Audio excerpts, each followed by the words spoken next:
Today is August 23rd, 2021. Let me be the first to congratulate you on being a constant survivor.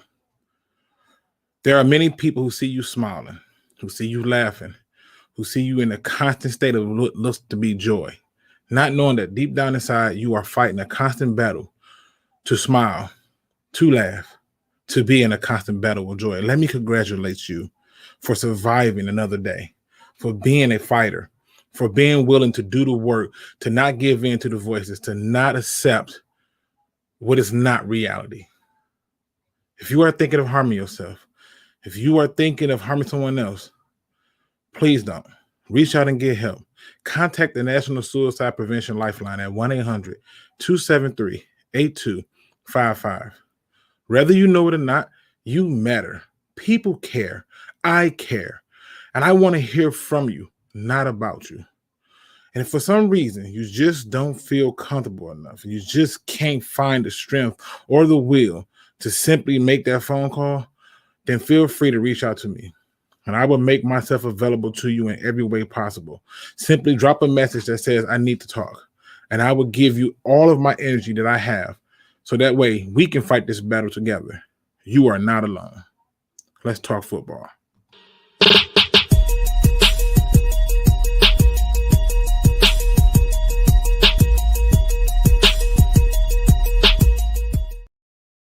What up, though, Pride Nation? Welcome back to another Field Review podcast show where we're sure to talk about all things overreactions coming in here on a Monday.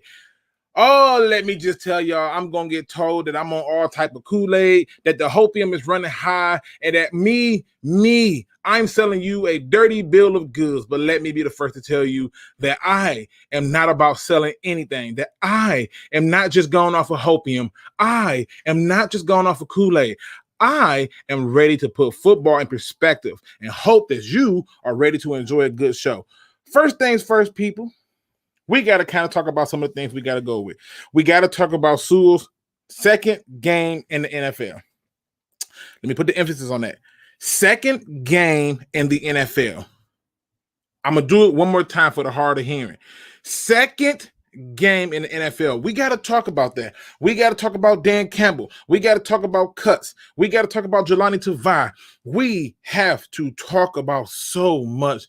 And I promise you, if you bear with me, I am going to give you a show that is well worthy of your time and energy because I have things from a different perspective to talk about. Now, let's see who's in the building with me. We got Ferg Lion in the building, Ghost Gunners in the building, Delusional Lion fan. We got Jello in the building, AB's in the building, Looney Tune, Dr. Detroit, Mike G. Wheel is in the building, Dr. Paparoni's in the building, Jimbo G is in the building. Let me see, make sure I ain't forgetting nobody. We got Detroit Rage, Just Adrian, John Stone is in the building, Carl Campbell, Elk Production, Motor City Thanos, David Anderson is in the building. Make sure I ain't lose nobody. Midwest Lion. We got John Bradshaw, Lions Lee, El Tonio Jenkins. Ain't make nobody. I'm good. I got it. If you want the shout out, please simply drop a message in there that says, what up, though? And you get the shout out. It's that simple. This is an interactive show. It's about you guys. It's about having a conversation back and forth that we can talk about. And with there's being so many things to talk about, I'm going to hit the ground running. Let's get it. First things first. Let's get all the overreaction crap out the way, okay? I got two topics that need to be talked about. That's a complete overreaction. The media always finds a way to get my blood boiling. And before I go there, let me get my other shout out going. It says, this comes from You Can Hate Me Now, Mackenzie. Burns better be starting day one. I know that. I got told I was batshit crazy for being hyped about that pick. I've been saying that was my favorite pick of the draft, even though we took Sewell. That was my favorite pick. I wanted to tackle because I know we needed to complete the offensive line. But that was by far my favorite pick, him and Amon-Ra St. Brown. Never been more excited and happy in my life. And, if he's not a day one starter, we'll talk about it. Shout out to you, AF Fragile. I hope I said that right. Smitty Sells in the building. Lion King's in the building. It's a lot to talk about. So I'm going to read to you. Boy, the media has a way of getting my attention. I'm going to read to you something that was said from 97.1 The Ticket. Yes, that famous TV show. And this time, it didn't come from Mike Valenti. It came from Stoney and Jensen. Now, if you're not familiar with Stoney and Jensen, let me help give you a little background. So it used to be Stoney and Samuels. That used to be the show. Then Mr. Samuels passed away. RIP to him and his family. Condolences to his family, I should say. RIP to him and condolences to his family. And so now they brought in Jensen. And so you may be saying, well, who the hell is Jensen? It's John Jensen. Yeah, that former NFL player, John Jensen. Yeah. So they got a show, 97.1 The Ticket in the morning. Here's what Mr. Stoney had to say. Penei Sewell did not look really good. It's still early in his career. I'm going to say it. I was one of who said I didn't want them to draft a quarterback. I'm not saying, gee, you should have listened to me. No, right now it's very, very early, but it's kind of looking like that they screwed up by not taking Justin Fields. This very, very early on in our evaluation. Now, John Jensen tried to taper some of this by saying that Fields did not have the most stellar performance against Buffalo Bills this weekend, but that does not matter. It's the narrative that people are going to hear, and it's going to spiral out of control. And when you have a platform to say certain things, you have to have a responsibility to do it the right way and put it in perspective. So this is 100% overreaction, which brings me to my question, and this is for you in the chat. Do you believe for any reason that the Lions made a mistake in taking the offensive tackle over taking Justin Fields? Here's my personal take on it. Justin Fields can go on to be the next Patrick Mahomes. I still think the Lions made the right move to complete the offensive line. We have never, ever had an offensive line, and it does not make sense for you to not complete and solidify us an offensive line, thus giving us a chance for a run game. Having that quarterback and all these big name quarterbacks, we've seen that. Lamar Jackson's and all these people, Michael Vick's, we've seen these quarterbacks. It don't amount to nothing. It just don't. And I understand that many of you may want to believe that there's something different, but this is just the bottom line view of what this is. The Lions made the right call. And to me, anyone who deems it different is crazy. We tripping over a player's second game in the NFL. Second game. Not his first, his second game. And it's not only his second game in the NFL, it's his second game after being out for over a year of football. Can we please take a moment? This brought me to my next point. We're already putting the doubt and the questions out there from the media because I knew it was going to be an overreaction. And so when you do that, now you have to ask yourself the question of why? Why would you do this? What would be the point for you to do this? Who's making this stuff up for this to make sense? And the reality is this. When you have a slow work week and you don't know how to come up with any content on your own, you're going to talk about what everybody else is talking about, and you're going to agree with them because you want to look like one of the smart guys in the room. But let me help all my red pill people get to the forefront of being the smart guy in the room. If he's going to get his ass bust, I would prefer it be in preseason. I prefer it to be in practice. Where there's some moments in that game where I went, ooh, that was ugly. Yes. I watched Melvin Ingram, a veteran DN/outside linebacker, do some things to him. One of the things when I did a film study on him that we talked about is sometimes he overextend and rely too much on his own power. Fair enough. He will learn to settle in. Now, let me put some more perspective on this. And this is not me making excuses for him. This is just me pointing out the reality. He's playing right tackle when he's been playing left tackle his whole life. Well, Luke, that can't be that big of a change. The hell it isn't. I'll tell you the difference. Like, I played linebacker. I could play DN if I wanted to, but I played linebacker. And when I played linebacker, I was an inside linebacker. I enjoyed being a Mike linebacker. You could not tell me anything about being a Mike linebacker. But when they put me to weak side or to Sam, I hated it. I hated every bit of it. I just didn't like it. I had enough speed to be a safety if I wanted to. None of that mattered. I didn't want to do none of that. I just wanted to be a Mike linebacker, and it's what I knew. It's what I felt comfortable with. He is starting to get comfortable in his own. The overreaction of it is ridiculous. Calm the hell down. Relax, people. There is nothing to see here. If he's not getting beat by these people, we would be all like, oh my God, shocking. You know what I decided to do? Because I love to see the overreaction of people, I decided to go and look at people like Joe Thomas and people like, I don't know, say Tyron Smith. And what do you know, in preseason, they were getting beat. You know why? Because this is a learning process. You should not get yourself in such a rut over a preseason game for a guy that was only on his second game in over a year. Now, I saw this too in the overreaction. Oh, the atrocities that was the Detroit Lions versus the Steelers. Let me just give y'all some more perspective facts here. Let's talk about it. No Jared Goff, no Swift, no Jamal Williams, no Tyrell Williams, no Frank Ragnow, no TJ Hawkinson. And that's just the offense. I didn't even name many of the other offensive players who did not play on there, but we're going to leave that alone. Let's talk about that defense. No entire front seven. The only one from the front seven to get any playing time was McNeil. That's it. And I do believe Levi Onwuzurike is going to be in that starting lineup. So if you want to count him, we'll get him. That's two people.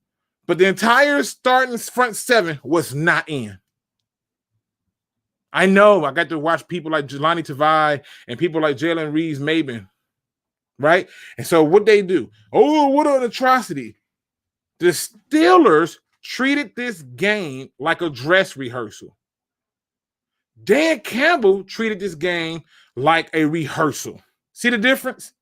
I'm gonna help bring y'all home. One coach needed to get his starters and people in the rhythm by giving them real game time action. The problem was he did it against 2s and 3s. If you did not like the game that you saw, okay, if you didn't like the game that you saw on Saturday, something wrong with you. There's something really wrong with you. I have so many things to hit on, okay? I have so many things to hit on, so let me get into it. Picking up off of that game, quick observations. Tim Boyes is who I thought he was. The offense looks slow with him. He still looks rattled when nobody's by him. I know people were screaming at the TV, which I had a number of people talking about this, but I think they all came to the conclusion once they watched it again, because I saw it immediately, when Dan Campbell didn't throw the challenge flag on the intentional grounding, which made it like basically second and I want to say 20 or first and 20. And I'm like, it wasn't intentional grounding. That guy that he threw the ball to wasn't even looking for the ball. He was still engaging with it as a blocker. You cannot tell me, well, he's just in the vicinity. No. He was blocking 100%. And now if he looked like he was trying to catch it, I'd have understood it. I'd have got it. But that wasn't what I had. So good job by Dan Campbell for not throwing the flag there. I heard some other people talk about this too. They talk about Jelani Tavai. It's time to move on from him. Time to get rid of Jelani Tavai. And who's going to be the backups for inside backer? Who? Yes, I want Derek Burns to be the starter with Collins. Now, who's the backups? I'll wait. You want to put Pittman there? Great. Let's put Pittman there. Who else? I'll wait. Tell me. Y'all want to get rid of him. There's no way in hell that we can use him. There's some type of way we can use him. It ain't going to cost you anything. I get it. I do get it. If you're not going to sit there and tell me who are we replacing them with, I don't want to hear this get rid of Jelani Tavai talk. Now, if somebody come along and you want to upgrade, then by all means do so. If somebody come along and offer for a trade and you want to say, cut my loss, I'll take the draft pick, I can understand that. Do so. But if your only reason for it is he sucked, then at best you know he's a backup. It doesn't make sense. We're not asking for too much. We're not asking to be something special. They had their starters out there. So, yeah, we should have got smacked around. But I mean, put it in perspective. When we started matching our 2s and our 3s to their 2s and their 3s, look what happened. Stuff got real then. When we took out Tim Boyles and put in Blau, stuff started getting real then. The offense started moving. It started being faster. The defense started moving, started being faster. And the reality is this. Our guys were playing up to a different level. That was a first sign for me that there's some depth there. Just a little bit. Was it all peaches and cream? No. Was it something to be upset about? You know, I get it. But the idea that we somehow, some way, shout out to you, Abstract A, is there somehow, some way, this was just an atrocity. Anybody who watched that game knew damn well we didn't come in there with the idea we're trying to win. But the thing that people forget is when you think about the history of the Lions, think about this. Dan Campbell was on that team that started out 4-0 in the preseason and went 0-16. He understands that this preseason stuff ain't that damn serious. I better figure out who the dogs are. I need to evaluate what I have. And I can't do it and without me putting them up against a real test. If anything, Dan Campbell is a freaking genius. We were so quick to crown and run with the idea that Matt Patricia was a rocket scientist. But let me give you some reasons why Dan Campbell's a real rocket scientist. See, when you're coaching a team, you want to take people and see who got the dog in them. And what better way than to put the dogs against the big bad wolves? He knew damn well. He did it again. They showed it on screen. These are the starters out there. None of the people that they said was out there. They gave him a total dummy list because they just had to give him one. And he put all those backups out there to go against those people who he wanted to see was going to show up and perform. And it's a lot of people who lost their job that day. And it's a shame. It was tragic. It was terrible from that perspective. But the genius that we're not talking about was smart enough to say, I don't need to play my starters. Y'all already counting us out. Oh, by the way, we play the freaking Steelers. You think I give a crap to show them what we can be and who we are? You want to see it? Find out when you play us. And as you watch week after week of us getting our work in, then you'll know who we are. I don't got to show you nothing now. This is preseason. This is a meaningless game. This does not make sense. People say put Anzalone and Pittman back there. Okay. You want to put Pittman back there? Fine. Who's the backup to outside linebacker? Who's backing up Julian Okoye? You want to say Charles Harris? You want to say Julian Okoye? Them your guys? But I drop them in coverage. There's a role for Jelani Tavai. Don't got to agree, but I respect y'all gangster. At least you can name somebody. We're not talking about it enough, though. We're not talking about it enough. When you're talking about football, I'm going to give you all the reasons why Dan Campbell is the real rocket scientist. I'm going to give it to you. Let's go to the first part of it. He understood that not only do the Lions have to play this team again, he came out and said, I'm putting the absolute question marks against who I know can play. Show me something. Earn your keep. I want you to be battle tested. I'll never forget this. Before they banned it, we used to have the bull in the ring. You lay down, you run around, and you meet in the middle. Right? I need to see who the dog was. And they will always put the best tackler against the weakest person. I need to see do he got the fight in him. Dan Campbell said, I'm going to put y'all up against the best of the best. Y'all going to have to figure out something. Who is just doing their job? Who did their assignment? Who didn't let me down? He comes in there, he realized, man, I've been on teams that went 4-0. and then turned around and went 0-16. I need to continue the process. I don't care what people are saying. That's another reason why I'm respecting this gangster a little bit more. He's not sitting there telling himself that I need to bend to the will of the media and all these other people. He's not telling you that. He's telling you, okay, y'all keep talking about me. I'm going to keep doing what I'm doing. And then y'all can hold my beer when I get the results. This is what is going on here. Let me give you another reason why it is. He understood the teachable moment that he had before him. How many times have we seen coaches come in here, play our starters well into the second quarter, and we got to get them reps, but we not even attempting to develop our young guys? How many times have y'all seen that? How many times have y'all came in to a game and seen them with all our starters out there, them calling real plays, trying to appeal to the fan base? He's doing it the right way, and the level of patience with us as a fan base is dead. We don't got no patience no more. We was cool giving 3 years to a bum, but God forbid, new head coach, new right tackle. Nope, we made a mistake. Let me finish telling y'all why he's a rocket scientist. I want to give it to you in a way. When you think about his approach, he essentially said to his team, I'm going to give you a chance to all these backups to take your spot.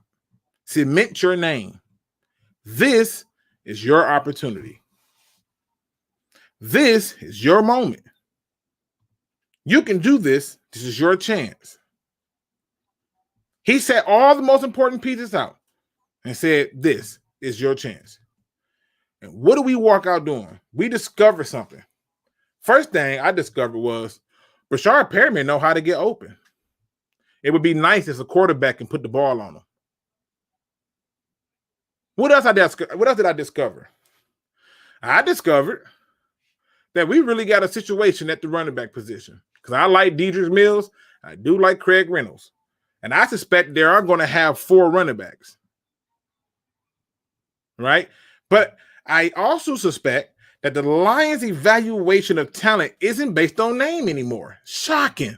The rocket scientist is at work cooking. Funny how he can come up with these formulas. You see, back in the day, the Lions would literally go by name. People like Nikhil Roby would be guaranteed locks. Jelani Tavai would be a guaranteed lock. But you know what my coach did, the rocket scientist, because I'm tired of the other people talking about the other rocket scientists. Let's talk about the real one. He came out and said the following. There are some guys that maybe were counted out that have a chance of making this team. And then there were some ones that maybe everybody thought was going to make it that are not going to make it. Oh, that brings me to my next topic, people. I'm going to keep showing you how to cook up this thing. When he say that on people who they thought was going to make it, I immediately started coming up with a list. I wanted to try to see if I can figure out and decipher what was he saying in that message. Based on performance or lack thereof, who will be those players on the hot seat? Right out the gate, you got to start with Tim Boyles. You have to. There is no excuse for us to have, and this is not my words. This is from our head coach, who most fans have already wrote off as a meathead because he was trying to promote a race. He was the grand man, but we're going to leave that alone. We're going to leave that alone. He says, when you got guys out there getting open, the quarterback got to hit them. And it wasn't like we didn't have opportunities. We had guys open. The quarterback just didn't see them, and that's unacceptable. Now, stay with me. Stay with me. He's on my list. I'm throwing Jamar Jefferson on the list too. You're a 7th round pick. I got this guy named Craig Reynolds, and he doesn't seem to have a problem running. I'm going to give him a chance to show me something next week. I can bet you that. They're going to let him run the ball because this is what they're doing. Because this is what rocket scientists do. They think about the process in its entirety. So guess what? Last year, one of the top rushing defenses was the Colts. So they're going to give Reynolds a chance to prove it again. Dedrick Mills is going to get a chance to prove it again. Jamar Jefferson is going to get a chance to prove it again. Tim Boyle's going to close the game out.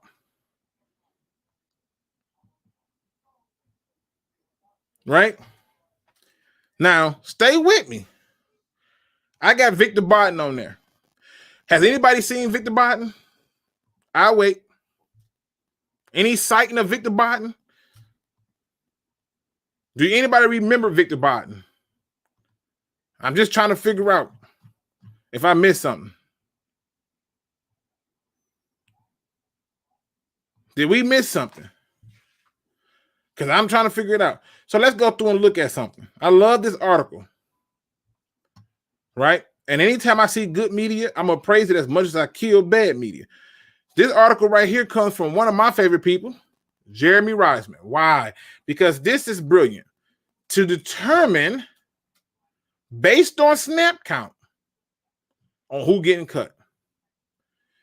Now, when you look at this, you figure, oh, David Blau took 36 snaps, 59% of the plays. Okay, he took 25. If Tim Boyles could have ever extended a drive, he would have had more. If you can see it right here, it works. But watch this statement that he gives. Tim Boyles started and played into the third quarter. Think about this. This man got 36 snaps, 59% of the plays, and didn't even play nothing more than a quarter and a half. This guy plays 2.5 quarters, gets 25 snaps, 41%. And then at halftime, the Lions' total offense, I believe, was 35 yards.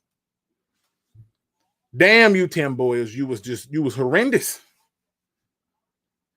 But listen to this right here. It says that Tim Boyles had only one drive that lasted longer than 5 plays. Meanwhile, all 3 of Blau's drives went for 7 plays or longer. I mean, let's just look at this. Look at the running back position, right? Javon Leaks, he out of here. Put him on the chopping block. You know they keep him the fullback, so Jason's good. But look at this. Jefferson, numbers get took it down. He's got more on the special teams, so he might be able to make it there. But he's also practice squad eligible. Dedrick Mills is also practice squad eligible, right? And Reynolds, who's getting a lot more snaps. They gave Godwin, and I'm not going to play with this man's name. They gave him more opportunities, right? You go through the tight end position. They giving the battle. Darren Fells, who I believe is going to make this team. Elise Mack, I believe, going to make this team. But now they got to talk about it because Brock Wright looked like he can find some open in space. Tom Kennedy. Oh, I definitely got to talk about Tom Kennedy. But look at the snap counts. Now, I'm going to bring this back home to the statement that was made by him about some of the people who not making this team. Jelani Tavai is in trouble. Don't get me wrong. I'm realistic when I come to these conclusions, but the bottom line is with Jelani Tavai is you can still have a role for him. Special teams or something. I mean, we had Don Muir back for years. I'm just putting it out there. Jalen Reeves-Maybin is in trouble. I don't know how on this planet or any other moon in the universe do you as a football player get to shoot in completely free for a quarterback who is stationary and completely miss him. This is not possible. You have to write this in a movie. It's no way possible that man should have ran. It's no way. No way. They picked on him.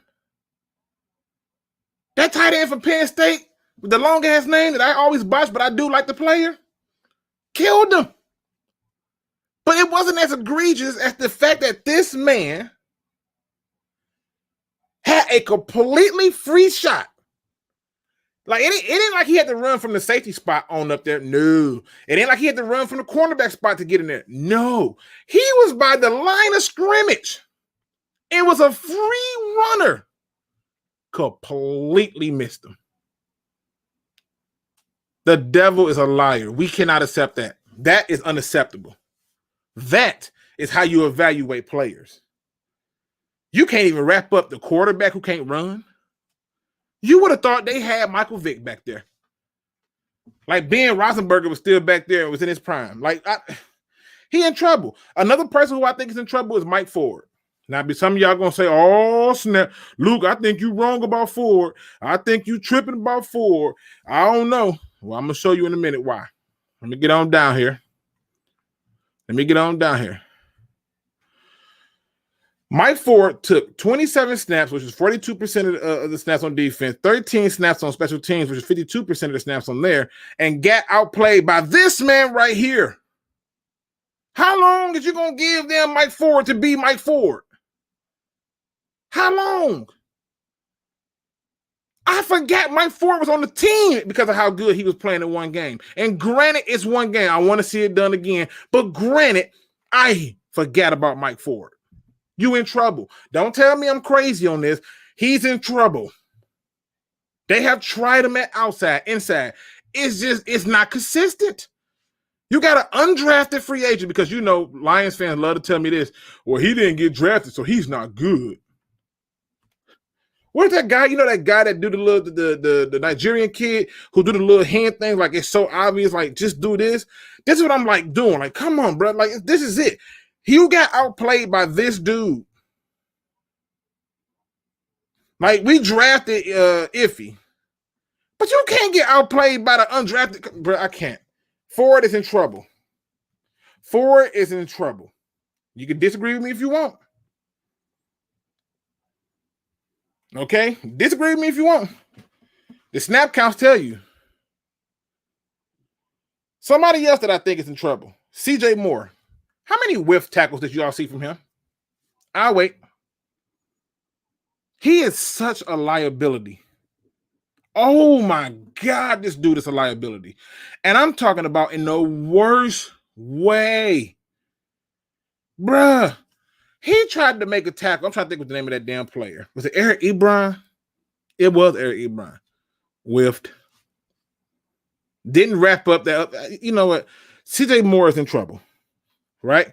He just is. Like, I don't think CJ Moore had me with the damn Tavon Wilson vibes. Like, why you here? If anybody ever seen we'll look at the dude with it. When Ike Turner's wife was like, "Why is he here?" I'm trying to figure out why he's here. Why is he here? It's convenience. There's nothing else more. This dude is in trouble, and people thought he was gonna make the team. Let me keep going. I think Dan Campbell saw what I saw, and I'm gonna get into another topic in a second if I get this last person off of here. Nickel Roby Coleman, he in trouble. Yeah, I think he in trouble.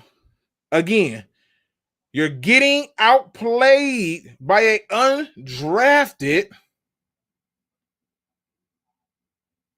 nickel corner.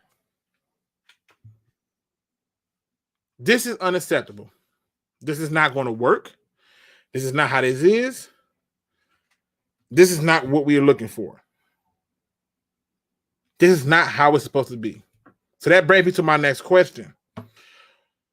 Should you as a fan, I want you to understand, I'm lining the case out for why Campbell is a rocket scientist. We love giving titles out, and we do it all the time without really giving any thought or chance to what that really means. So I'll give it to you again. I'm leaving these numbers up for a reason because I want you to pay attention to them. Should you as a Lion fan trust Dan Campbell's and Brad Holmes' ability to put the best players on the field for week 1? I need you in the chat to work with me on this. Do you trust that Dan Campbell and Brad Holmes can put the best players on the field for week 1? I want y'all to give me some energy on this.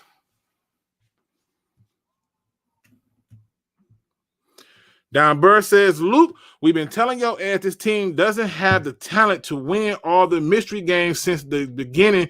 You and Jimbo hollering 10, 13 wins. Did you not catch what I said?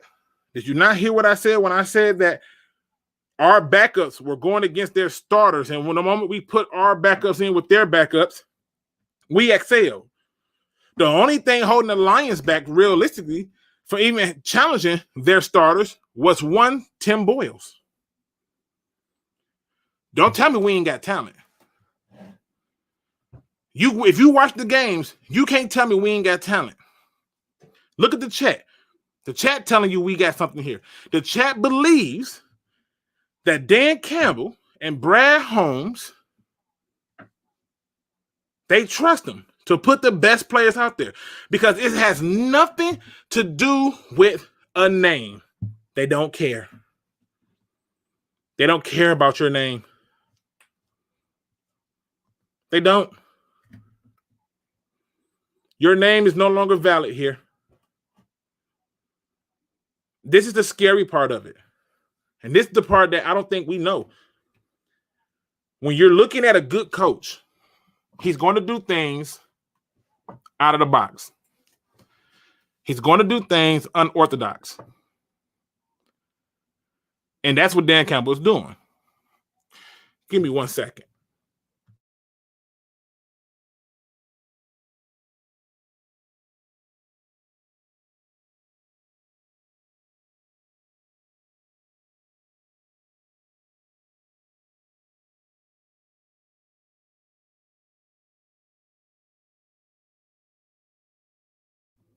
I didn't want y'all to hear me drinking that good old libations like that. I had to get that libations together. My bad.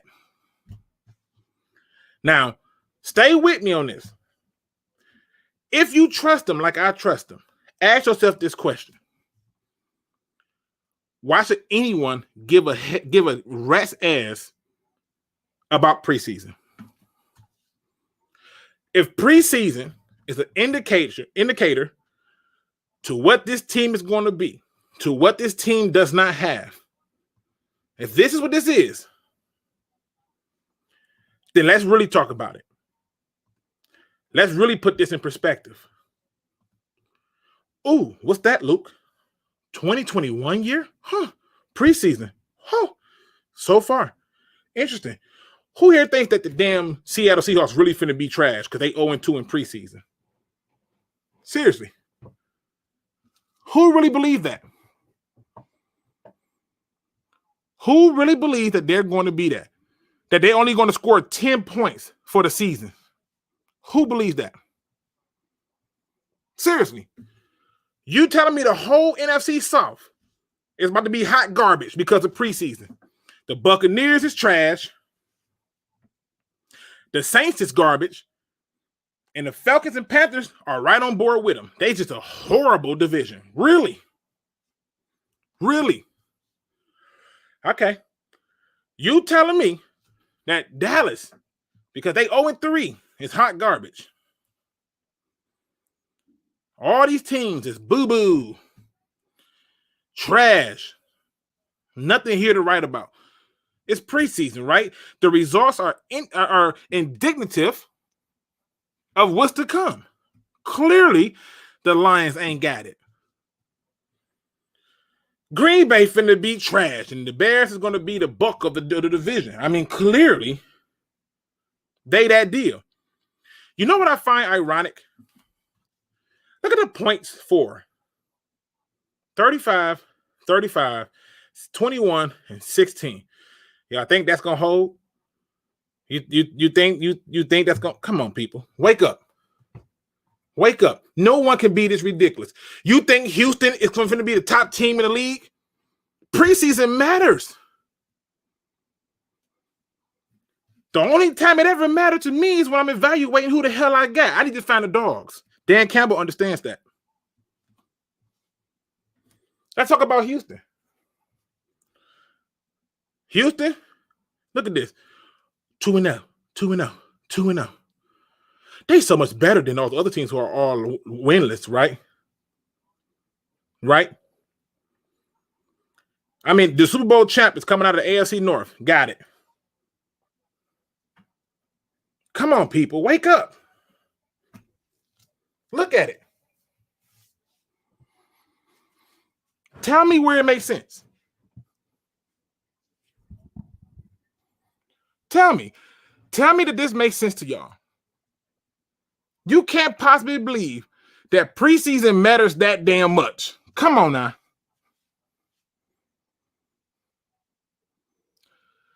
I'm trying to make sense of it, people. I'm trying to kill the overreaction. I'm trying to put us in a perspective that's talking real football, not this headline, quick grab, clickbait BS. That's why today's photo was simply the nameplate of the Lions.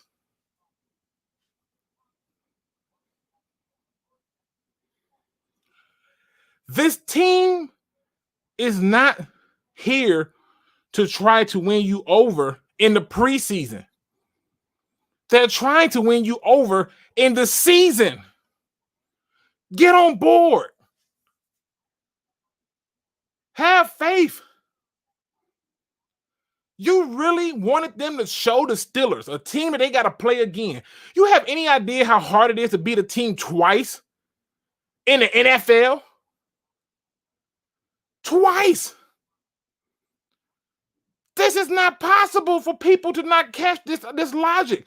You want them to go out and show out for preseason games as if though you've never, ever seen a preseason game like this. I don't understand what you want as a fan base. You say you want a good coach. You get one. You criticize us for every little thing that he do. You say you want an offensive line. You get one. You criticize us for every little thing that he do. When are you going to actually get into perspective about football? I'm trying to figure it out.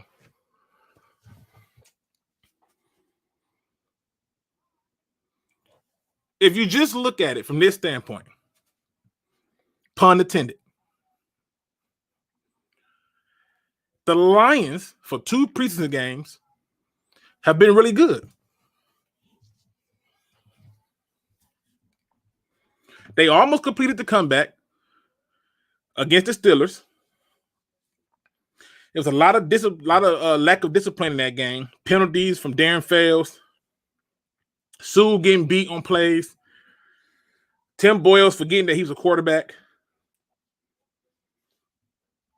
Y'all missed the point that they didn't really run the ball that much in the first half. Let me help y'all. Watch this. Did anybody ever look at what happened in the first half of that game? Anybody? No? See, I always screenshot the first half because I want to see the difference. What were the major trends?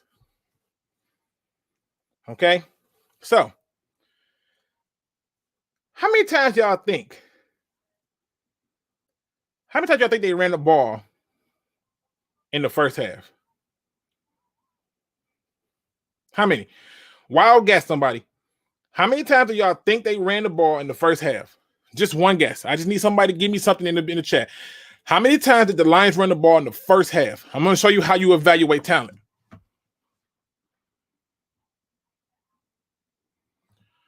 I'm going to show you how they evaluate this talent. Ghetto Pat real close, less than 15. You right about that. 4, 5. Ooh, look, we getting close. We getting real close. Let me give it to you. 8 freaking times. They ran the ball 8 times in the first half. Now, why is this significant, Luke?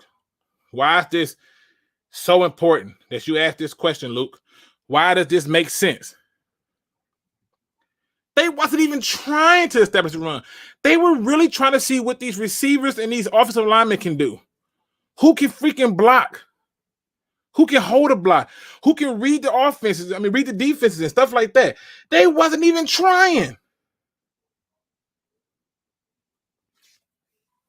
Now, I'm going to show y'all something.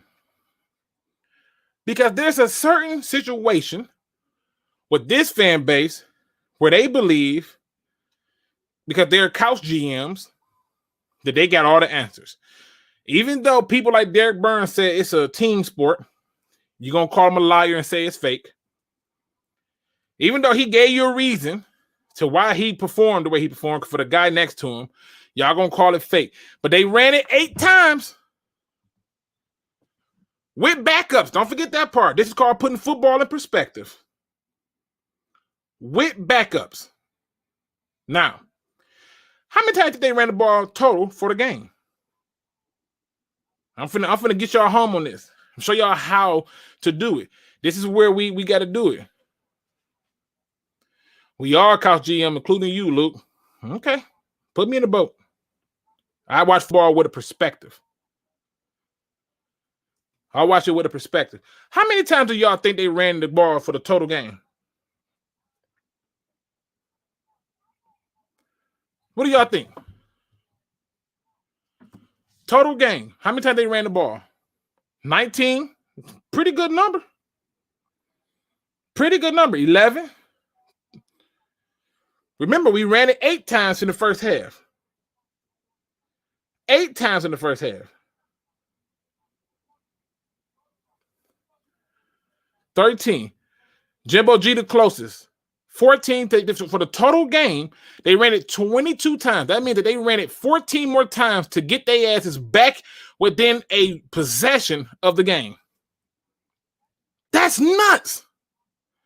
What's even more nuts is perspective. Let's put that in perspective. In the first half, the Pittsburgh Steelers ran the ball 15 times. For the whole game, the Pittsburgh Steelers ran the ball 27 times. Think about this for a moment. We're talking about different stuff, right? So they ran the ball 27 times for the whole game. And in the first half, they ran it 15. That means they ran it 12 more times in the second half. Why did they give up on the run so quick?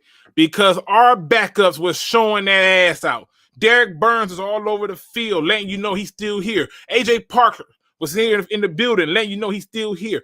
This team was playing different. The only weak spot in there was freaking C.J. Moore. Jelani Tavai, Jalen Reeves-Maybin. You took them out, put in Pittman, put in freaking Burns, and we got things cracking. Which brings me to my next point of why this man is a genius. People keep asking, when is he going to start Derek Burns? Y'all don't see what he's doing? Y'all don't see the build-up? You ever watch a Rough Rider video with DMX and how the pit bulls be pulling on big chains and they'll put it in front of another dog and they'd be ready to go at it, but they didn't let them get just close enough to think that's going to happen? But when the time comes to unleash him, the dog come out. That is what he's doing with Derek Burns. Oh, he's built up that man confident like nobody business. Got him thinking he the next Ray Lewis. He feeling real good about himself. And guess what he's going to do? He's going to unleash him at the right time. This is how you coach a team up. This is what we've been asking for, people. A real coach. Somebody who can motivate and get the game going.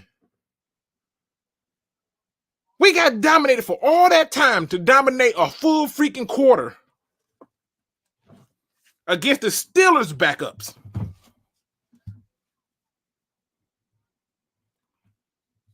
I told you this was an overreaction Monday. People's going to have certain feelings. Say that it's fake. Steelers came out with their starters, and they was serious. They weren't playing.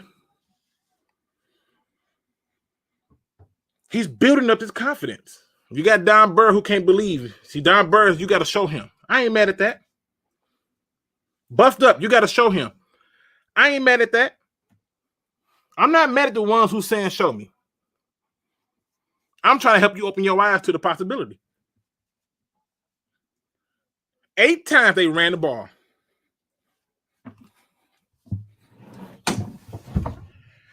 I didn't even give you the numbers for passing because it's not important. I'm just showing you how they felt. We were able to get back in the game because we were able to run that ball. And before you started talking, I took a lot of those runs out that Blau took. I'm just giving it to you the raw way. On that play where Tracy Walker got beat, I'm going to tell you what I think he was doing. He was trying to watch the guy out the backfield into the flats. And then I think he was hoping that Jalen Reeves-Maybin was going to, go with him or bump him.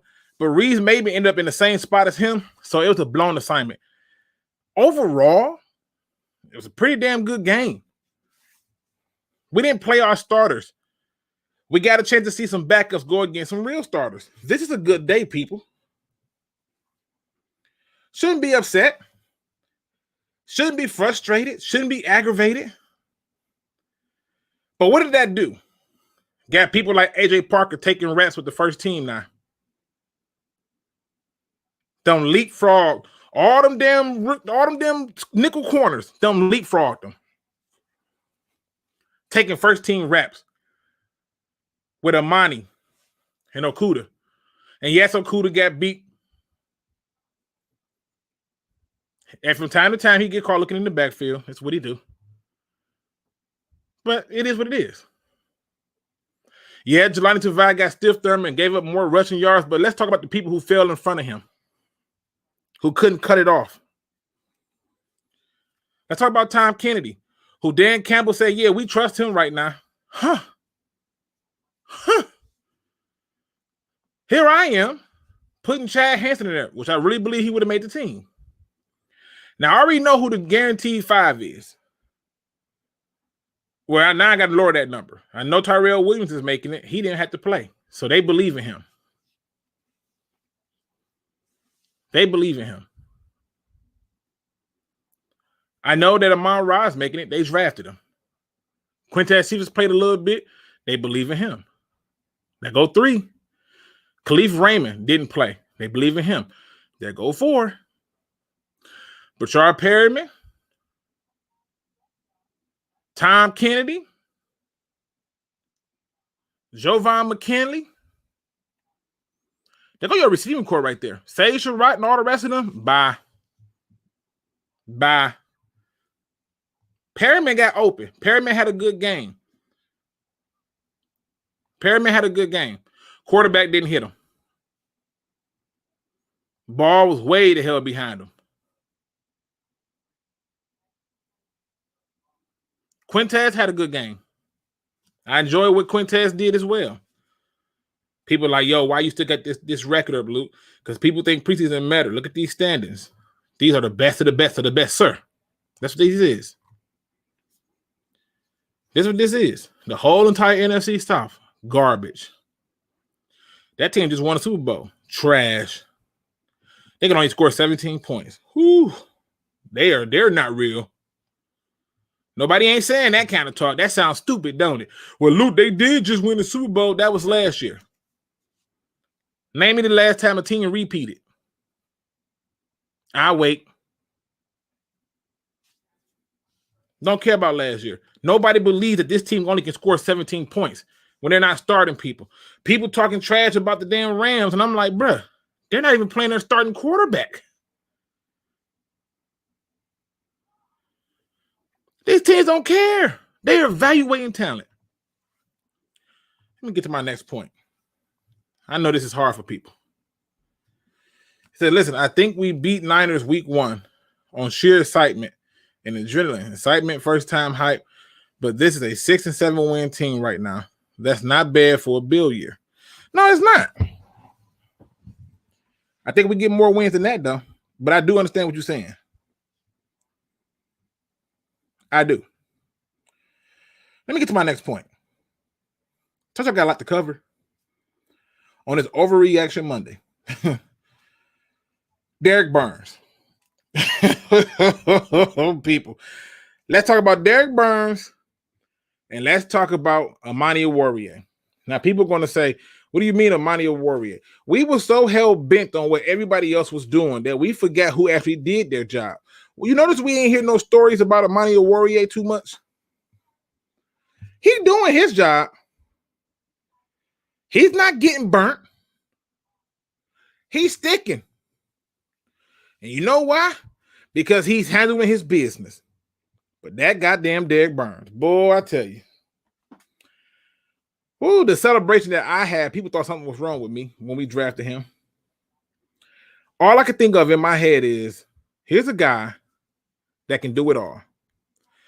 I saw one clip of him basically take his arm and keep a full-fledged, big-body offensive lineman away from him on his way to the quarterback. And I said, yep. I even had my fellow YouTubers tell me I'm batshit crazy. Alex Anzalone's the starter. If Dan Campbell starts Alex Anzalone, it would be a travesty. It's a tragic thing to happen. It's no way you can justify starting Alex Anzalone over Derek Barnes. No way. Kevin Strong done took somebody's spot, a.k.a. Cornell, Austin Bryan. They're not playing. Derek Barnes looks the part. He looks exciting. You rarely see him make the false step. You rarely see him not in the play. I believe it was Izzy777 who made the observation that he was within 3 yards or less every damn play. That's impossible in a lot of ways, but that's also a sign of a good football player. You seeing him on the blitz, he ain't whiff. His quarterback was mobile. like this is what I want y'all to understand something. It's different. It's just different.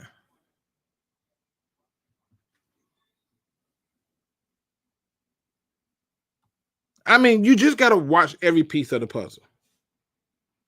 I'm not trying to hype you up. I'm telling you, I'm watching what's happening on the field. And I see somebody who's approaching this thing totally different. Any other coach, as soon as the media would have said something, they would have did it. We got people on the media talking about we look like we made a mistake taking Sewell because he had a bad game against the Steelers. Okay.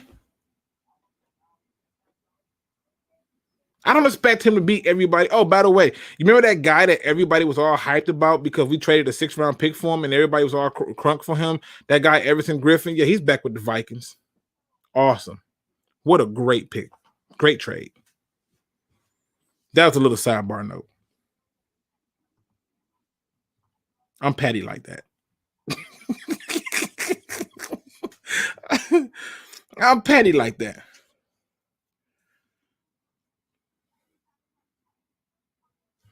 All right. Burns better be a week 1 starter. Levi Onwuzurike, because we so busy talking about Jelani Tavai. We so busy talking about all the bad things that people did. We can't even get into the praise of the good things. Levi Onwuzurike was never moved off the line of scrimmage. The most inspiring thing I have seen in a long time. He was never moved off the line of scrimmage. In fact, after the first play that he blew up, which was the very first one he got in, where he stood the dude straight up with one arm, they started double teaming the man already. And it still didn't help. Levi Onwuzurike had a hell of a game. We can't talk about that. We too busy focusing on the negative. Hell of a game. Was balling the whole game. They couldn't even move him. They was trying everything. We gonna chip block him? Nope. Try again. They did a full combo block on him. He split it, got in there, and still made the play. How, coach? How?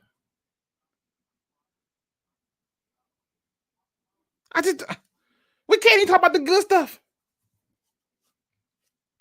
Can't talk about how Monty played well, how Levi played well. We only pointing out the obvious. Tom Kennedy, Derek Burns.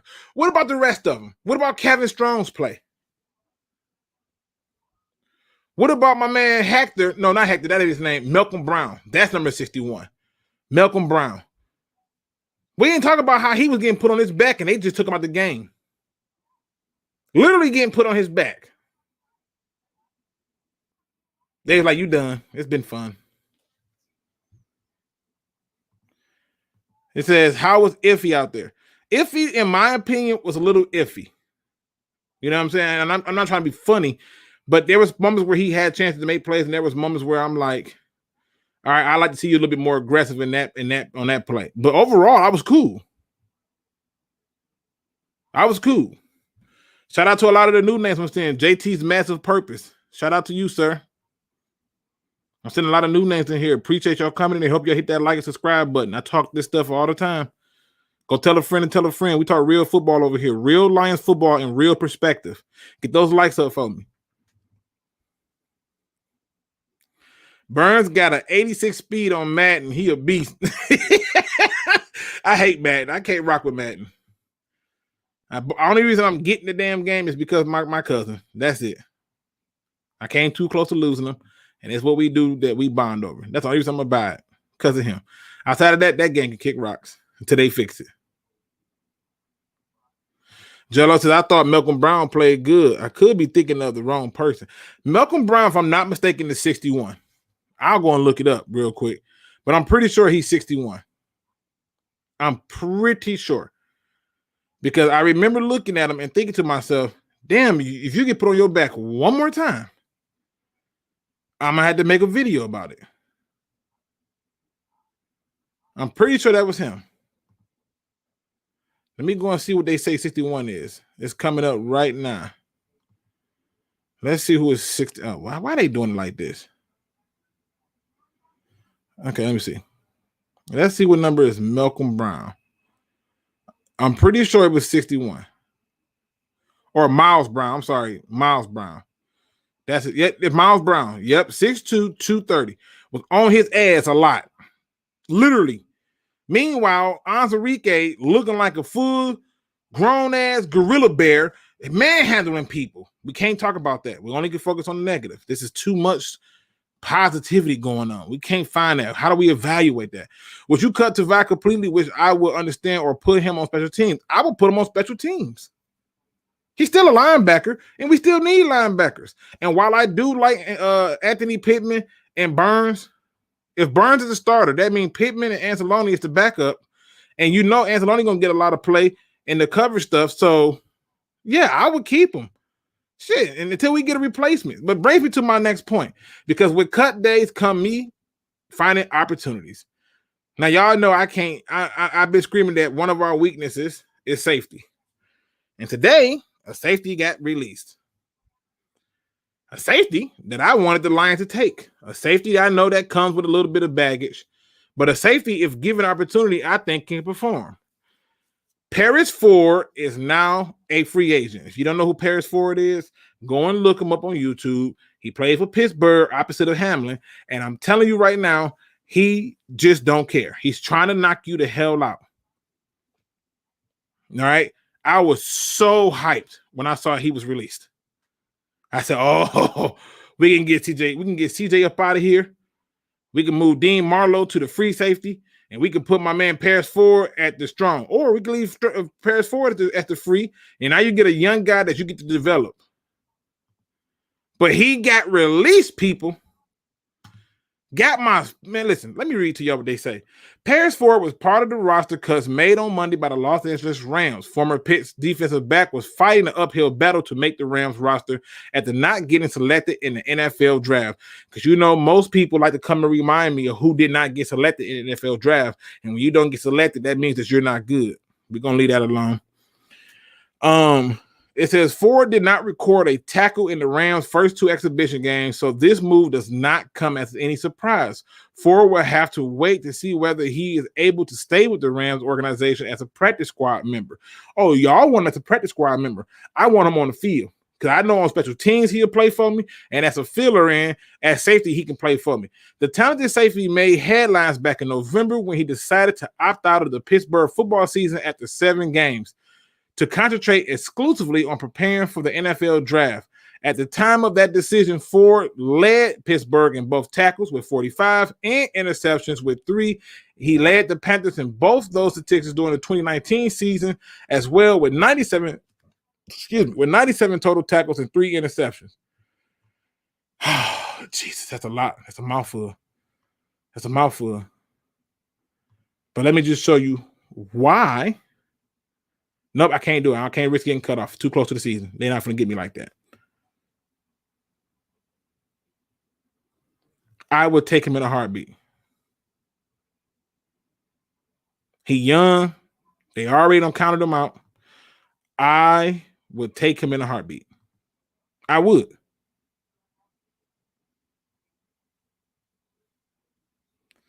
It is the first time you've been right.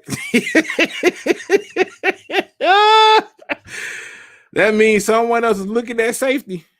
Hey, what up, everybody? Just getting in. Hope everyone is doing good. Shout out to you, Marcel Edwards. We good, man. We having some fun. Putting football in perspective. Didn't Paris Ford run like a 6.7 and a 40? It was something slow. I don't give a crap. I don't. What they say it was? Oh, he ran a 4.9? Okay, watch this. I'm going to show you. They say he ran a 4.9, correct? That's the thing that they said. Because I tend to do this thing, and it's not just me. I think Dan Campbell understands it too, because there's some other people that ran a slow 40. Like according to them, Amara St. Brown ran a slow 40. He ran a 4.6 something, and then at his pro day he ran a 4.5. But it doesn't matter because according to Dan Campbell and Anthony Lynn, he looks a whole lot faster on the field. Track speed versus game speed, two different things, people. Two different things, right? This is the reality at which we have to start to just tell the truth about it. Some people just look slow in straight line speed while others look fast as hell for a lot of reasons. But Paris Ford, a guy who I know is somewhat of a head case, but he's my head case. He's my head case. And I'm not finna sit there and sugarcoat my head case. I like my head case. All right. Now, let me show you. You tell me, and yes, these are freaking highlights. So before somebody decide to get super smart and tell me, oh, these is highlights, Luke, you can't do this. I am going by game film. I'm only showing you highlights because this is the best way for most of y'all to understand the language that are coming out of my mouth. Let me make that big for you. I'll give y'all a little brief of it. Shout out to Sticks Editing HD. Great job showing them two safeties who are now in the NFL. One, I think, was drafted. Hamlin was drafted. And he just got hurt, too, if I'm not mistaken. He on the Bills. I hope they cut him. This is how bad I need a safety. All right, let's see. So he's number 12. Let's see if he runs a 4. What was it, 4.9? Basically a 5. Yeah. Put him to sleep. Yeah, that looks slow. Oh. Here we go. Oh. Okay. 4.9 we talking about. You should go and look up some of those other big hitters. Look at that. Man, you know what? Let me get off of here. Just too much. Y'all ain't finna get me kicked off of YouTube. Y'all ain't finna get me in trouble. This ain't how this works. Shout out to my family over here. Roar of the Lions UK. They said we in the house. Shout out to you. What up, dude?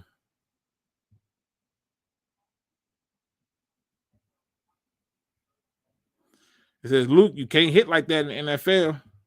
They was all legal hits. What you mean? You acting like he was putting helmet on helmet. Don Burke, everybody look good in highlights. You mean go give you the real film? I told you I watched the real film. I'm just showing you the highlights. He said, can he cover? 3 interceptions is not okay. I can't. Okay, hold on. I gotta prove my case. I see. Hold on. This the kind of stuff y'all make me go through. And I only do it because I love you. If I didn't love you, I would never do this. But I love you. All right. Let's get into it. Now, you can go and look it up for yourself and tell me, can he cover? Like, you don't even need my help. You can go and look it up for yourself. You can see it all for yourself. All right. But because I love you, I'll show you. This is his college stats. This is one of the reasons why I was enamored with him. His ability to not only cause turnovers, but to be around the ball. So he played in 3 seasons, right? Only got 4 games in his very first year, freshman. Come back the next year, he played 12 games, 90 total tackles, 56 of them were solo, 3 interceptions, 2.5 tackles for a loss, 1 touchdown, and 3 fumbles. That's 6 turnovers right there. He come back the next year, was having a freaking amazing season, 3 tackles for a loss, 41 total tackles, and decided, you know what, I'm going to get ready for the NFL. COVID out here, I ain't going to risk it. I just want the players. I ain't looking at nothing else. I'm telling you, I watched the film. I've been talking about him for a while. That's why Izzy 777 said, hey, I know you like Paris Ford. He free. Just saying. He play fast. Y'all look him up, Paris Ford. Make sure y'all hit that like button for me. I'm finna get into a moment where I get all y'all questions next too. I got a few more topics, but I'm gonna get into y'all questions too. Right? 90 people in here. I hope I got well over 50. Come on now. What up, though? Straight up from our podcast to our favorite Lions pod, Anthony Fitzpatrick. Hey, appreciate it. Wait, who is Paris Ford with? Right, well, he's a free agent now. He was with the Rams. Comparing college to NFL is really no comparison. You can't get away with more, but we love you too. Well, I can compare it because that's exactly what they do when they draft players. They project what they did in college to work in the NFL. Why can I not do the same thing? Like, where's the logic in that? like they can project it, but I can't. Every player that we ever looked at that before they came to the NFL, we based it off of their college performance. But now I'm doing the same thing, and you saying I can't? Come on, man. Be fair. Still love you, though. Does he play fast? Yes. He was cut by the Rams. Yes, he was. And that means that you can pick him up at no expense. The Singles Dad Club, shout out to you. He says, Big Daddy Mustard showed tough love to his little mustard packets. Shout out to Mustard, baby. Heinz ketchup. No, bro. Heinz ketchup patty this today. No, bro. I don't do no ketchup. How we at 50% likes? Let's go, people. Show some support. Go Lions. I appreciate that. I do this every single day, generally at 5 o'clock. I don't know how the hell I got off early. Yes, I do. I got off early today for a logical reason. But I was happy I did. They've been tagging me with overtime. So I was happy to get off early and get in here. Dude has been tossed out of games for illegal hits. Yep. So is Cam Chancellor. So is Sean Taylor. Brian Dawkins. Troy Polamalu. A lot of great people have been tossed out of games for illegal hits. And we love every bit of it. James Harrison, Vontez Butterfield, all of them tossed out of games for illegal hits. But guess what? When they in the game, receivers don't go across the middle of the field like that no more. I bet you that. The message was sent. Bring your ass over here if you want to. Just saying. Just putting it out there. Right? Like, this is how it is. Why you always lying? Says, yo, Luke. What up, though? Let's see. Also, I have an open platform. That means if you are in this chat and you ever want to come on the show, you simply do the most simplest thing and shoot me a message on any one of these things, and you are on the show. It's that simple. You don't even got to know football. You simply do that. I talk to you for a few minutes, and I get you on the show. That's how easy it is. It says, do you know how many players is left on the roster? They cut 2 people. They cut Evan Boham. So that's 1. And then they cut. Why am I finna guess? And I can just look this shit up. That's weird. All right. Let me see. They cut a few people. I'll tell you exactly who they cut. But if the calculations are correct and they did cut those people, then we should be almost at 85. I mean, almost at 80. But I think we are at 83 to be exact. If I did these numbers right. So let me see. I know we cut some people. And let me go to my cut tracker. And again, it's a few names out here. I keep checking this thing because there's a few names that I was like, uh-oh, I like that guy. Uh-oh. But nothing more important than that safety spot. I'm trying to get a safety bad. Like I'm talking about, like, you can pay me to get the safety bad. Like Usher, you got it bad. I need a safety so bad.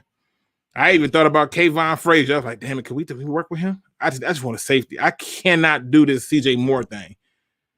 Open field tackles, people wrapped up and just stepping up out of them. Like, come on, bro. Come on. This is not hard. They making it complicated. So they cut D tackle Michael Barnett and Evan Boehm. So we are currently at 84. Because one of them they don't count. He was injured. So we at 84. But we got more cuts coming by tomorrow before 4 o'clock. So just hold tight. But yeah, I'm ecstatic for this season. And I understand if you're not. I'm not trying to change your mind. I'm not trying to make you a believer. I'm just saying that,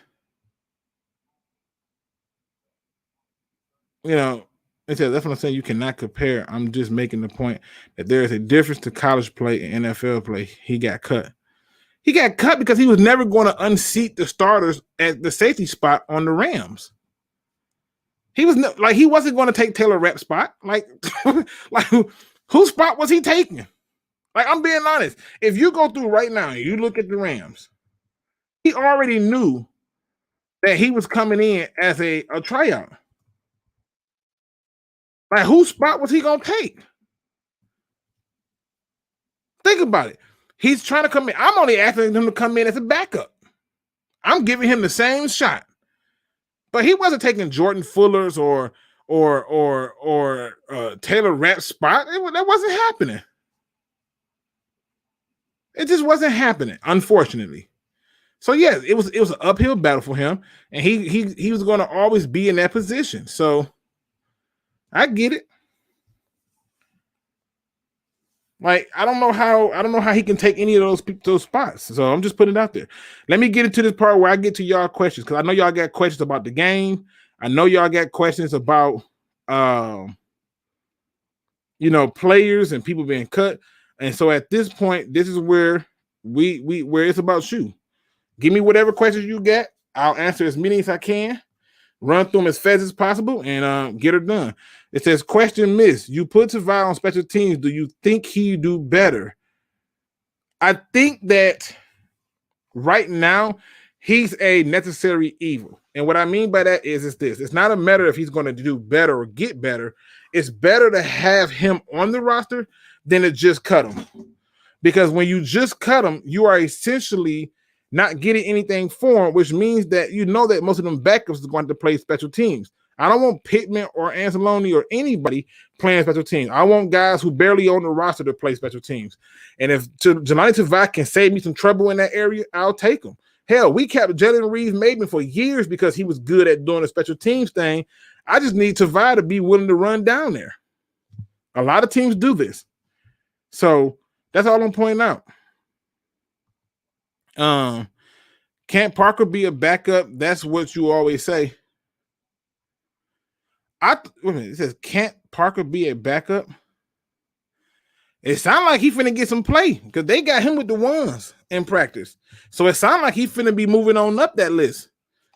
Shoot, according to the coaching staff, they rewarded him for his performances. Do you think Sewell is better long-term at right tackle or left tackle? I think once Sewell settles into understanding how to fully play the right tackle at this level, he would be an even greater left tackle. So I think that Sewell long-term will be better as long as he's keeping that same energy playing both tackle positions. You're going to have struggle pains and stuff. I mean, even that tackle over there on the Ravens, I'm drawing a blank on his name. Stanley, I think his name is, started out rough. Let me see. How many years would you give Paris Ford, and how much per year? 1 year, very minimum. A couple $100,000. Like, bro, you got to earn your spot. I don't care about your name. I just want him on the roster because I believe he can earn his spot. So 1 year. 1 year, a couple $100,000. The same thing he got to try out with the Rams. A couple $100,000. He ain't getting no million, nothing. What did you think of Jeff's performance? A lot of good, one bad play, and I'm going to give one play a pass because I think that wasn't on him. But overall, I think he did pretty good. I thought Okudah did pretty decent, minus that play where he got burnt. But, that's what happened when you got people who want the ball. They get caught slipping sometimes. He ain't the first. He just shouldn't have bit that hard on that damn play action. Mike G. Will says, Luke, do you trust the kicking? This type of team really needs one. Hell no, I don't. The two biggest question marks for me is the kicking position and safety. Because I know that if we lose any one of them safeties, we in trouble. Hell no, I don't trust the kicking position. That's why I'm looking at kickers too. Praying to God somebody release a kicker that I can work with. So, nope, don't trust it. Double dribble and you can do 180. Parker is better than oh my God. See, look, how many overtime games you think we'll have next season? If you had to guess, 1. I think either we're gonna lose really bad or win really easy. It's one of those ways. But I think 1 overtime game. Parker targeted 7 times and gave up just 15 yards. He matched up against 6 different players, including tight ends, running backs, and wide receivers, and that's hard to transition between making different skills. Not to mention, he went full-fledged, head-on tackle with Najee Harris. Think about that. Think about that for a moment, okay? Najee went up in the air and he was like, I don't care.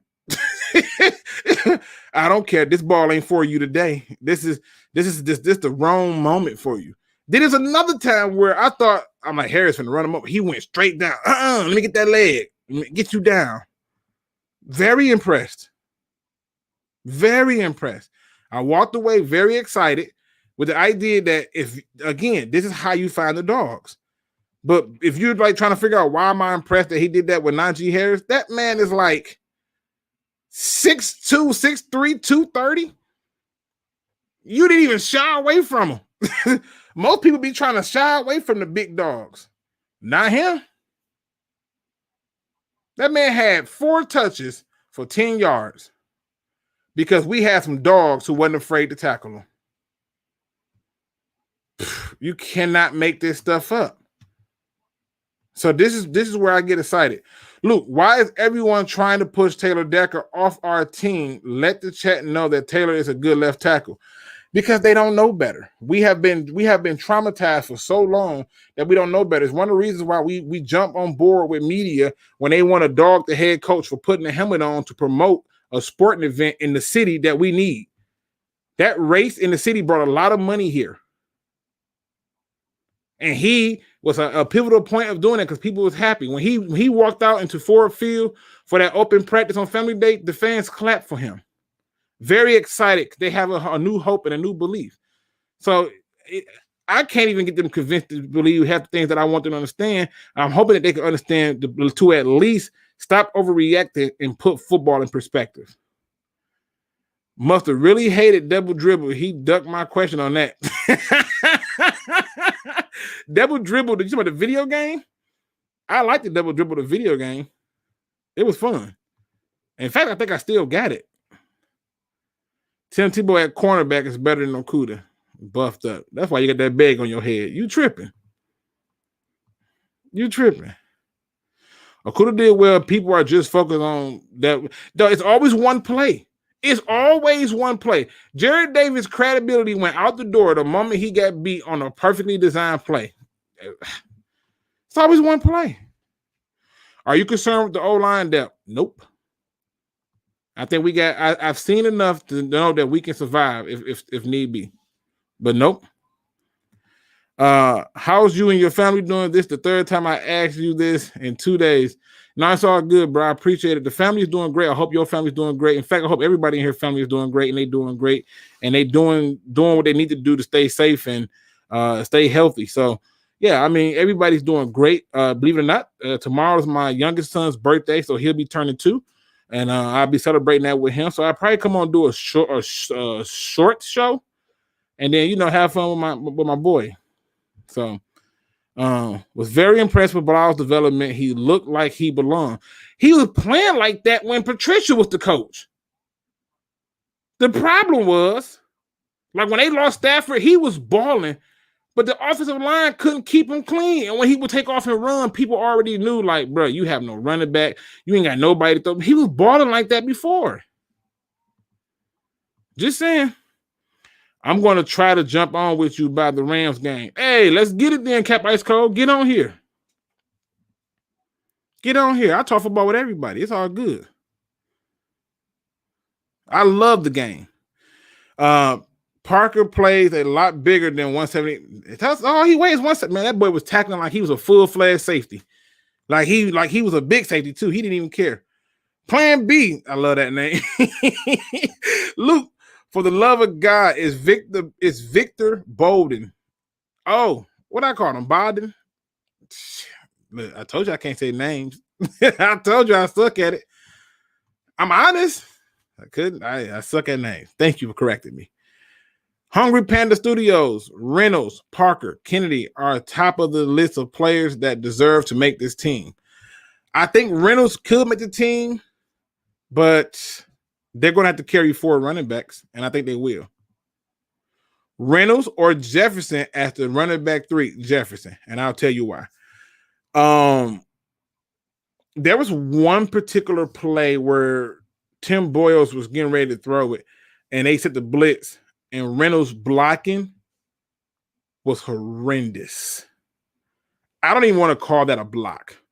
It was more like, oh, I'm walking by. Did you see me? I'm in the way. I did my job. It wasn't like that. Jefferson on one of them plays, full flash, took on the blitzer like, So I think Jefferson would go to the 3 if it was me. Anyone who wants to push Taylor Decker deserves a day in Philadelphia. Dun, dun, dun. Right. Detroit game, it was a messy until Blau came in. That's the biggest difference. Luke, the Emperor has no clothes on Tavai. Hey, I caught that. I caught the Emperor has no clothes. Lighter but lacks instincts to play linebacker in the NFL. Not worth keeping on the roster. Listen, I think if he goes to the right person, he can do well. But I ain't ready to give up on him. We got 97 in the building. Let's go, man. Get them likes up. Appreciate it.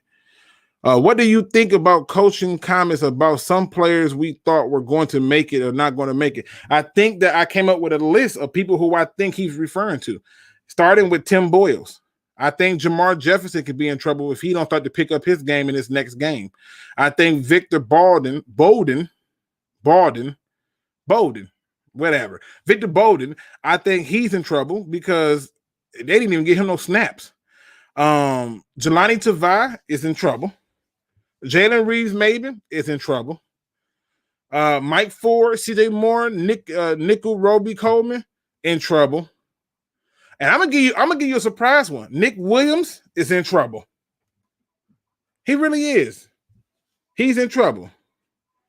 So I think there's some people that you're gonna see, and he making it clear. I don't care about the name. Can you play? Simple as that. We got 99 in the building. Come on, man. Clap it up. 99 in the building for my 99 episode. Tomorrow will be 100th. So listen, give me them likes, man. Show me some love. Tell a friend, come check me out. Let's see. What up, though? Motown football. Let's see what's in the building. Double dribble. Loved it. Let's see. Roster is still at 85. Barnett was released on the 17th. Okay. I thought it. Well, the thing I'm looking at on NFL on the Lions thing said he had 84. So I don't know. Said he already cleared waivers. Yeah, they said he had 84. So maybe they didn't announce it, but I went to the NFL.com and I went to the Lions actual website. It showed 84. Yes, I was talking about Double Dribble, the video game, shaking my damn head. Really, man, you know Double Dribble is? Yes, I know what Double Dribble is. And I still have it. I literally still have it, but I got it on the NES Classic. So, but I still have it. How you feel about Logan Steinberg being quiet lately with him? Those are good win. I think Logan is basically trying to find his footing, and Logan understands that he has a chance to still be here as a backup. But I also think that there were some plays where I thought Logan, in pass protection, allowed himself to get pushed back a little too far for my liking. Hey, 103 in the building. Show me some love, people. What up, though, Luke? And what up, though, Luke? Do Blau, Reynolds, and Kennedy start game 3 versus Indy? I think they are. I think that not only does, well, let me take it back. He's going to start Blau.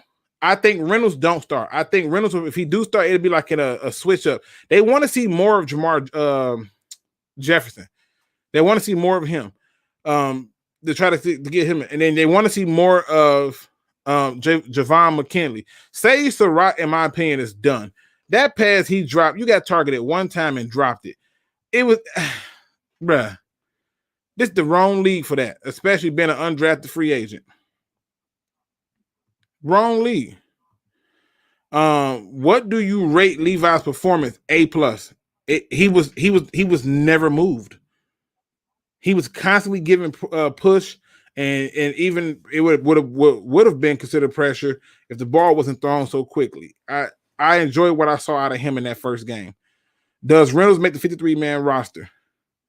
With some of the names that's finna get cut, it's very freaking possible. If I was a betting man and I had to bet that he would versus he wouldn't, I would stay away from that bet because there's a very good chance that he will.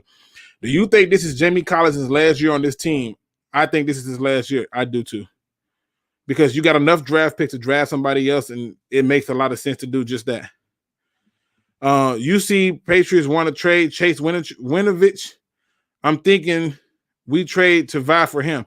If they are willing to trade Tavai straight up for Winovich, then I'll do it. But then the question now becomes with Winovich,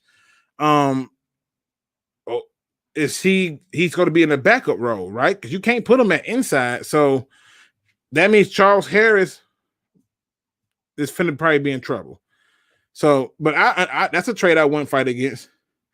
Luke G. Fury, are you mad at me? Never. Man, you one of the most amazing people on here. And I don't say it enough, but I really do appreciate the fact that you're just a human being who's willing to treat people like human beings. So shout out to you, sir. You was one of the very first people that hit me up and asked me how's the family doing. So I really appreciate you. So never am I mad at you. I'm old, Jimbo. I own an Atari. I still got an Atari. Hey, I'm gonna show you how old I am. I got a Jaguar, bro. Like I know y'all like a Jaguar. What the hell is that? I have a Jaguar, and I still have a Sega Saturn and Sega CD. So yeah, think about that for a moment. Essentially, I look at the season as Tavai rookie year. He has to learn an entire defensive scheme over again, as well as technique, just like the rest of the defense. I give him a healthy scratch. That's how I feel. There's some type of use to him that we can get out of him until you can get a replacement. Like, seriously. Until you get a replacement, I can't do it. Happy birthday to the preacher man's little man. Hey, appreciate it, man. My son gonna be going nuts. We're gonna get him some cupcakes. I'm pretty sure he's gonna wreak havoc. I'm gonna skip down some people. I do apologize because there's a lot of questions. I'm trying to hit on every single one of them. So I'm gonna come down so I can catch up a little bit. What up, Luke? Sorry I'm late. What about Will Harris? I thought Will Harris had a moment or two where I'm like, but overall, I thought he was good. You clearly can see there's an improvement in his play. Seriously. Like, that's how you can see it. Detroit fan man who been on with my man Analytics Den. He says Tavai for Winovich straight up would be fantastic. I think it would too. Let me see. Do you ever have a ColecoVision? No, my friend had one. So let me just tell you. I used to win my video games. So I would like bet my friends and they would like bet their games and whatever game that they had. If I really wanted it, I would like put one of my games up against it. Let me see. Barnes reminds me of Junior Sean. Ooh, that's a good comparison. I do love me some Junior.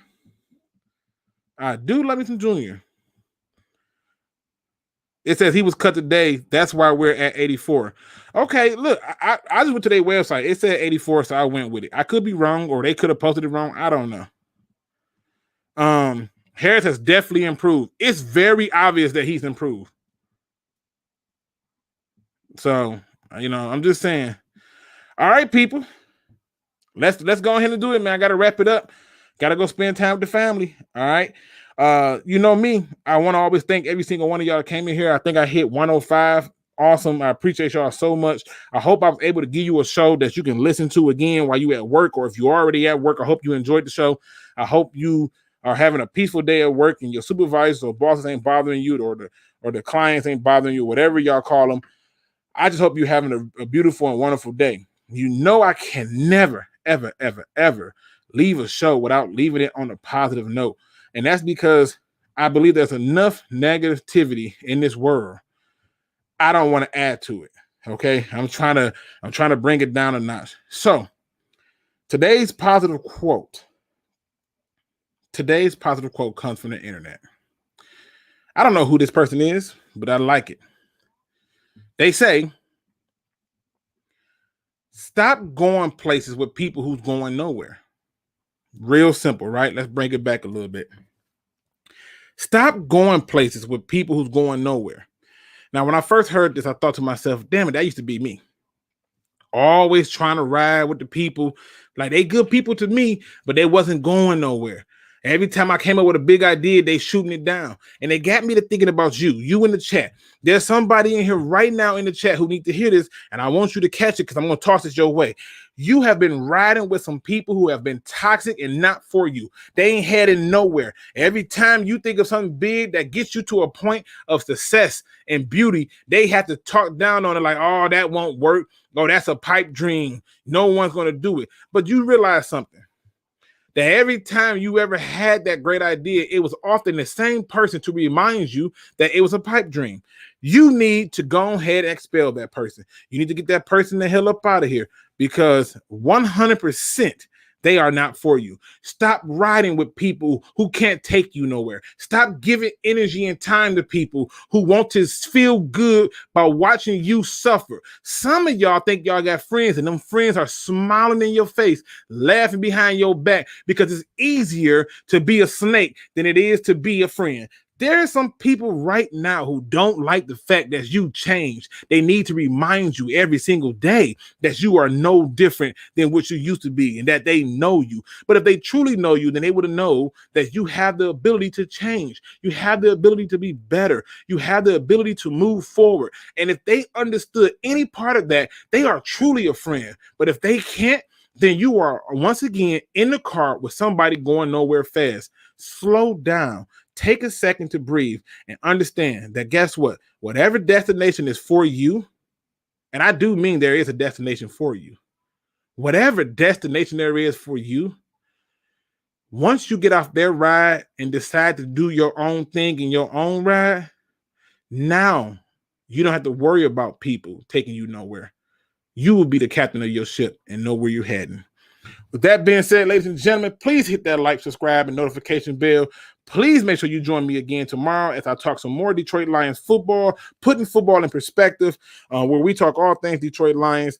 And if you have not done so, go ahead and hit that subscribe button and check out my featured channels, because there's some great content in the description and on my featured channels of content makers for the Detroit Lions, including people like, Roar of the Lions UK, and my man the Hook Cam over there, and a lot of these great content creators that I have listed. My DSA family, who's covering everything Detroit. My man SpeakEZ. I got so many people, it's ridiculous. JEMlive, that's JEM Live. You talking about Spirit of Detroit, where there's Avery Giovanni over there, and you have to be able to do it. And I know y'all gonna think I sound crazy when I say this, but even at times, Mobby can make a point, right? There's content creators that give you a little bit of everything. So social support, and make sure that you hit that like, subscribe, notification bell. And as always, don't be no chump. Please do your research.